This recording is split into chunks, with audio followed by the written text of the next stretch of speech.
Hello everyone, my name is Rochelle Innocent and I'm the founder and CEO of Project Purpose. Welcome to our channel.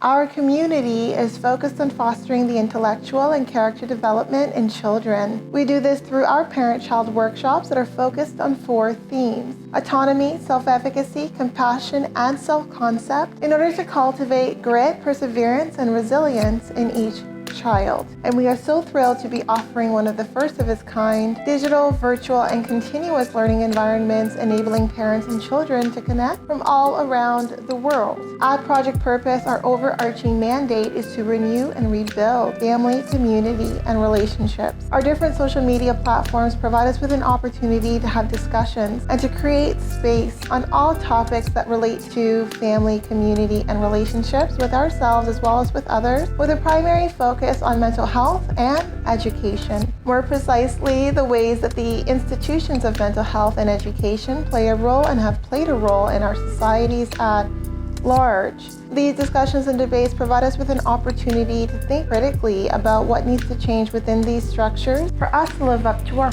bold slogan, support, protect, and empower each child through youth-focused development, better known as leadership in juvenescence. We recognize that in valuing our children's leadership potential, this also translates as recreating and co-creating environments, both socially and politically, that will enable our children to thrive. For those of you who are particularly keen on the topic, we also write thought pieces every other Sunday. We have one scheduled to drop this upcoming Sunday, so be sure to meander over to the website and check out our online content. Now, if it is the case that you are looking for a listening alternative, well, we're available on 12 different podcast platforms for your listening leisure, and we've provided you with access to the links in the description down below.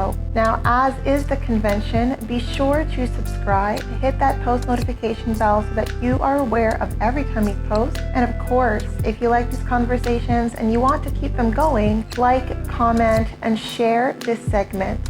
Let's get into it.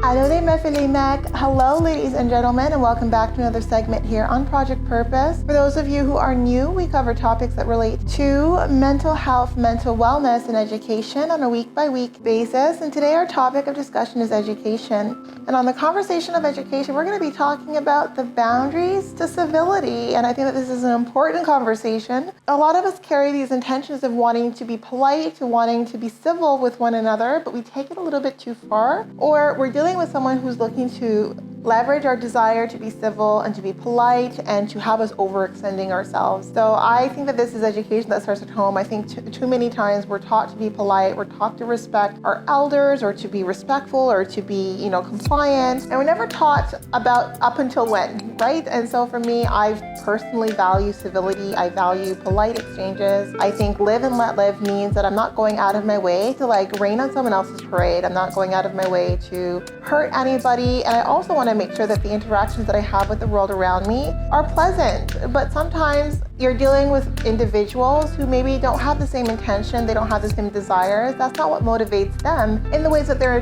interacting with you. So I think that it's important that we give ourselves at least some guidelines or some rules of engagement when someone's not playing nicely or not playing fair. So I want to provide some of those here. And I want to say that first and foremost, civility does not mean compliancy, right? So civility doesn't mean saying yes to everything and to anything. And I think that that's very, very important, because I think sometimes in an effort to be civil, we end up losing ourselves. We end up losing our own personal position, our own beliefs, our own values in the things that we're acquiescing to and in the things that we're agreeing to. And I think that being civil means we also expect civility in exchange, right? So being civil, I can be civil so long as you are civil. And when it is that I'm letting you know that that's not something that I do, that's not my wheelhouse, and you practicing civility will kind of leave it there, right? You'll take my decline, my civil ways of trying to disengage from that situation, and you'll leave it alone. But sometimes someone will really push the needle if they really want something from you, and they try to have you bend. And I think civility is not bending against your own personal views and values on a given topic. And I think anyone that expects that of you is uncivil in and of themselves, right? It's one thing to really want something, but if someone's telling you you're not going to get it here, you'll need to look for that elsewhere, then that's really something that they should just take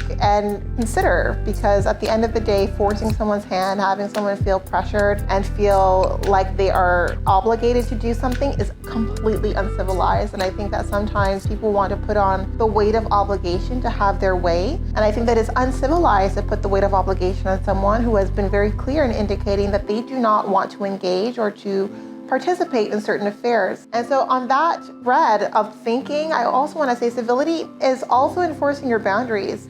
So if it is the case that you see someone who's really being untoward, they're not demonstrating integrity, they're not behaving in a way that makes you feel like, you're dealing with someone who has good intentions, then at that point, being civil means speaking up. It means expressing the boundaries you feel that are being breached or the expectations that they're not being held to, and being open and communicative about what it is that you see taking place, right? So if you do see, bad behavior or at least like unethical or problematic behavior happening, civility isn't looking the other way. I am of the opinion that civility means calling that person out and holding them accountable for their behavior. And I find that can create a lot of discomfort. It can create settings where you don't feel that it's a civilized engagement because someone who's being held accountable is fighting, right? They're throwing a tantrum, they're throwing names, and just know that they're just projecting how they feel about themselves in that setting. But it's very important that in an effort to maintain a high level of civility where all of our individuality, all of our beliefs, our values, our desires are considered, we're holding people accountable when they try to abuse it, right? When people try to abuse their power, abuse their authority, abuse the relationship, abuse your wanting to show goodwill to them. I think that behavior for me completely not appropriate, and not many of us have the toolkit on how to engage in a way where we're communicating what it is that we expect in that situation, because we want to take the high road. But I think the high road doesn't mean silencing yourself. It means communicating clearly and effectively.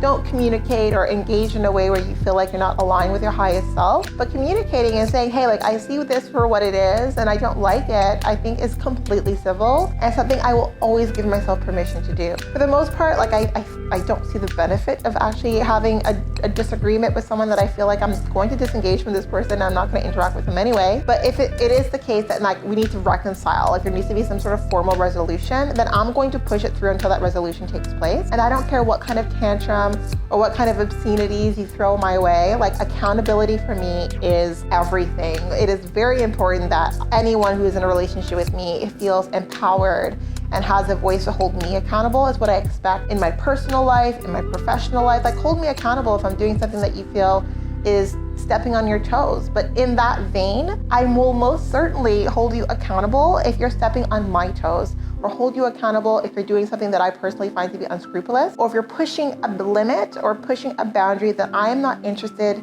in being flexible on. And I think that all is still very civil. And I think that the problem here sometimes is that for those of us who are vocal, because it's so uncomfortable, we take it as uncivil. But I think that you need to learn, all of us need to learn to practice stillness and discomfort. Not every situation and experience in life is going to be comfortable, but it doesn't mean that we avoid it, right? And I am an avoidant personality, and even I know that there are certain things that I just need to stand clear on, stand strong on, and ride the wave of discomfort if the outcome is important to me. And if that outcome is that you respect my boundaries, you respect my limits, you understand that bad behavior is not going to go unchecked with me, then I will stand my ground in those situations, especially if the bad behavior is continuous and is continuing to take place. And even when you have the opportunity to kind of back out and back away, you keep pushing forward. For me, all of that is demonstration of incivility, and it's going to be met with strength, right? And I think that it's important that we understand that being strong, being assertive, being direct is very civil, and it is a demonstration of strength that a lot of people need to see, because I think sometimes people are so busy trying to push limits, they don't realize that they're really pushing people in a way that is completely inappropriate, right? As adults, we need to understand that there are certain limits that we don't need to push, that we don't need to test, because it's a breach of someone's humanity in some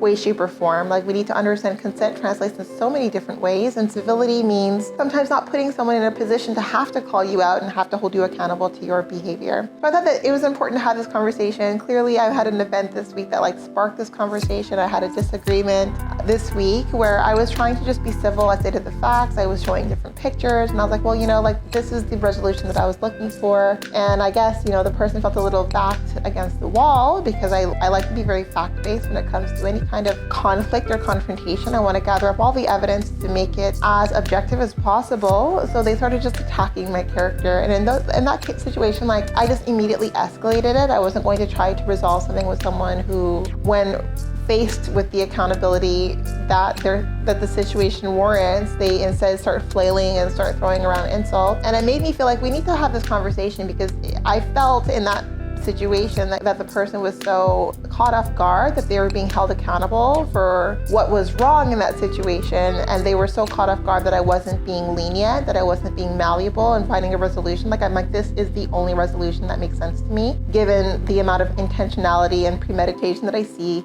that took place here. I think that his reaction was just kind of like him being incredulous because he gets away with it. And it just made me feel like we need to stop allowing people to get away with bad behavior if it harms us. If someone's exercising bad behavior in the dark and it only harms them, like one can hope that they grow and they grow out of it. But if their bad behavior is harming other people, it's really important that we all use our voices and speak up and ensure that behavior doesn't grow and become even more insidious. So anyways, now you know the basis of today's video on education. I hope that it serves you well. So that's it, but definitely not all. Not before letting you go. I would be remiss if I didn't let you know that we will be going live at least twice a month, every month for the foreseeable future on our Facebook page. So definitely be sure to tune in.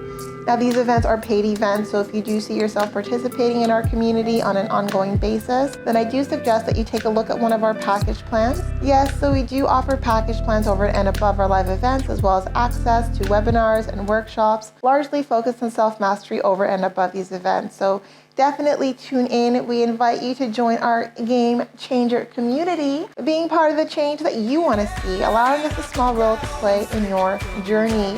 We are on the road to 1K. We invite you all to give us a follow, leave a like, comment down below, and we look forward to chatting with all of you very soon. We'll talk to you later.